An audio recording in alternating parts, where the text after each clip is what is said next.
আসসালামু আলাইকুম প্রিয় দর্শক। আমি এখন একটা ভিডিও করতেছি। ভিডিওটা হলো আমার বাড়ির পাশেই একটা ঘেরের মতো আছে। এই ঘেরে আমি বীজ বপন করছি। বীজ হয়েছে আমি প্রায় 10 কেজির মতো বীজ বপন করছি। অনেক সুন্দর বীজ হয়েছে, দেখতেই পারতেছেন অনেক সুন্দর বীজ হয়েছে। বীজটা কিছুটা তুলছি, আবার দেখেন ওই পাশে আমি 10 কেজি, আবার আমার পাশে আর একজনে বীজ করছে প্রায় 40 কেজির মতো। টোটালে দুইজন মিলে 40 কেজি। ওই আমি তো দেখা যাইতেছে যে ওইখানে আমি কিছু জমি তুলছি, তুলে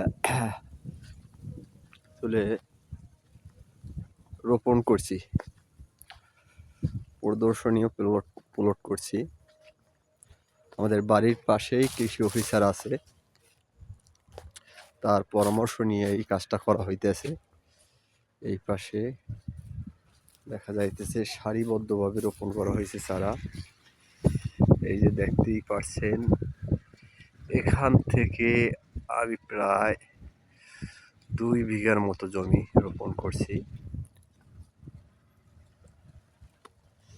প্রত্যেক সারিতে প্রথমটা আপনার সারিটা দিতে হইবে 3 হাত পরে, যেন ঔষধ দিতে আপনার সুবিধা হয়। 3 হাত পরে দিতে হইবে। এরপরে দেখা যাইতেছে এরপরের যে প্লটটা আমরা দিব, ওই প্লটটা অবশ্যই 6 থেকে 7 হাত হইতে হইবে। 6 থেকে 7 হাত, তাইলে আপনার দুই দুই সাইড দিয়ে ঔষধ দিতে অনেকটা সুবিধা হইবে। দেখা যাইতেছে এই পাশ দিয়া ঔষধটা স্প্রে করলে আপনি 3 হাত জায়গা পাইবেন, 3 হাত 3.5 হাত। আবার ওই পাশ দিয়ে স্প্রে করলে 3 হাত 3.5 হাত পাবেন, অবশ্যই পাইবেন। এইভাবে যদি আপনি সারিবদ্ধভাবে চারাগুলা রোপণ করেন, বীজ বপন করেন, তাহলে অবশ্যই আপনার রোয়াগুলা সুন্দর হইবে। সার ঔষধ দিতে, কীটনাশক ছিটাইতে আপনার অনেক সুবিধা হইবে। ওই যে দেখেন আমার